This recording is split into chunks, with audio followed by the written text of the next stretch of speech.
Bismillahirrahmanirrahim. Assalamu alaikum. Welcome to Gohar Publishers. Our slogan is redefining the geography of education through digital resource for conceptual learning. My name is Asibi Amin Khan, and today we are going to discuss Gohar Skill Up Mathematics Series Grade 5. The unit is 10. The title of unit 10 is Length, Mass, Capacity and Time.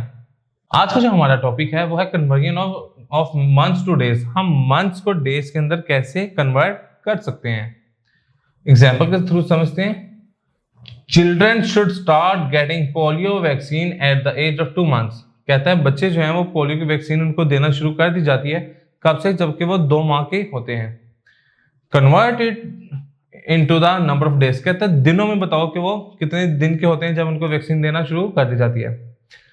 हमें पता है कि 1 month के अंदर 30 days होते हैं. तो हमने देखा अगर 2 months के जो है तो 2 months का निकालना चाह रहे हैं तो हमने 2 को मल्टीप्लाई कर दिया 30 डेज के साथ. तो ये हमारा आंसर क्या आ गया? 60 days.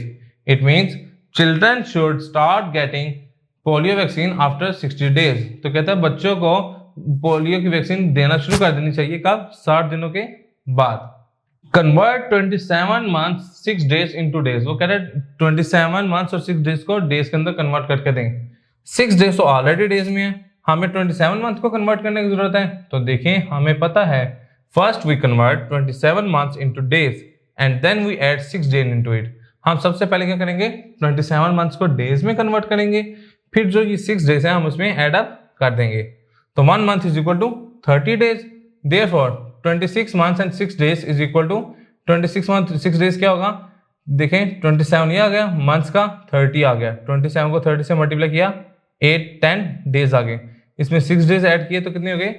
8-16 days. Conversion of day two months. हम डे से मंथ के अंदर कैसे कन्वर्ट कर सकते हैं? एग्जाम्पल के थ्रू समझते हैं. Tariq completes a project in 150 days. Tariq ने अपना एक प्रोजेक्ट कंप्लीट किया है और उसको 150 डेज कंप्लीट करते हुए लग गए. How many months does it take to complete the project. कहता है मुझे मंथ्स के अंदर बताएं कि उसको टारगेट कंप्लीट करते हुए कितना टाइम लग गया. देखें हमें पता है कि 1 month के अंदर कितने डेज होते हैं? 30 डेज होते हैं. तो हमने कहा कि 1 day के अंदर कितने मंथ्स होंगे? तो हमने किया कि 1 day is equal to 1/30 months. और अब हम देख रहे हैं कि 150 जो डेज हैं वो मंथ में कितने बनते हैं. तो हमने 150 को ऊपर रखा, 30 से डिवाइड कर दिया. क्यों 30 से डिवाइड किया? क्योंकि एक मंथ के अंदर 30 डेज होते हैं. तो हमने 30 से डिवाइड किया तो हमारे पास क्या आंसर आ गया? 5 months. Hence Tariq completes the project in 5 months. Tariq ने प्रोजेक्ट कंप्लीट करते हुए 5 महीने लिए. एग्जाम्पल एक और देखते हैं. वो कह रहा है how many months and days are there in 1234 days. कहते हैं कि 1234 डेज को हम मंथ्स के अंदर कन्वर्ट करें तो कितने मंथ्स बनते हैं. तो वो कह रहा है कि देखें वी डिवाइड 1234 बाय 30. हम 1234 डेज को किस में डिवाइड करेंगे? 30 डेज में डिवाइड करेंगे. Since 1 month has 30 days. कहते हैं एक मंथ के अंदर 30 डेज होते हैं. तो मैंने 1 2 3 4 को डिवाइड किया 30 पे तो वो बना 41 whole 4 bye 30.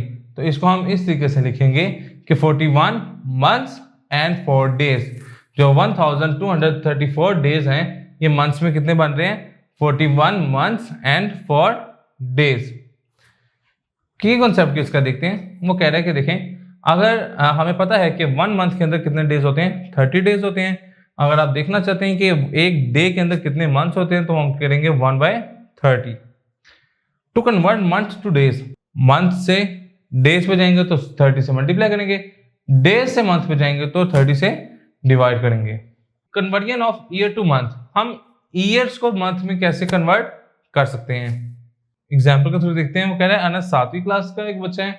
He is 13 years old. उसकी उम्र कितनी है? 13 साल. Calculate his age in months. वो कहता है मंथ्स के अंदर उसकी एज क्या होगी. Since 1 is equal to 12 months. एक साल में 12 महीने होते हैं. सो अगर मैं 13 years का निकालना चाह रहा हूं तो सिंपल मैं 13 को किससे मल्टीप्लाई कर दूंगा? 12 से. जब मैंने 13 को 12 से मल्टीप्लाई किया तो मेरा आंसर आ गया 156. तो ठीक है. तो इसमें हमने कहा कि अनस की जो एज है इन मंथ्स के अंदर वो कितनी है 156 months. So Anas is 156 months old. Example एक देते जाते हैं, वो कहते हैं convert 5 years 9 months into months। 5 year और 9 months को आप मंथ्स के अंदर आंसर इसका टोटल करके दें। तो हमें पता है कि 1 year के अंदर कितने मंथ्स होते हैं, 12 मंथ्स होते हैं। देयरफॉर 5 year 9 months को कन्वर्ट करने के लिए ईयर्स की जगह में क्या करूंगा, 5 को मल्टीप्लाई करूंगा 12 के साथ ताकि वो मंथ्स में आ जाए। तो 5 को मैंने 12 से मल्टीप्लाई किया तो वो क्या हो गया 60 मंथ्स आ गया। 60 मंथ्स में मैंने 9 मंथ्स ऐड किया तो मेरा आंसर क्या आ गया 69 मंथ्स। जी स्टूडेंट्स, तो आज का लेक्चर हमारा यहाँ पे मुकम्मल होता है। इंशाल्लाह नेक्स्ट लेक्चर में मुलाकात होगी। गौहर पब्लिशर ज्वाइन करने का शुक्रिया। अल्लाह हाफिज।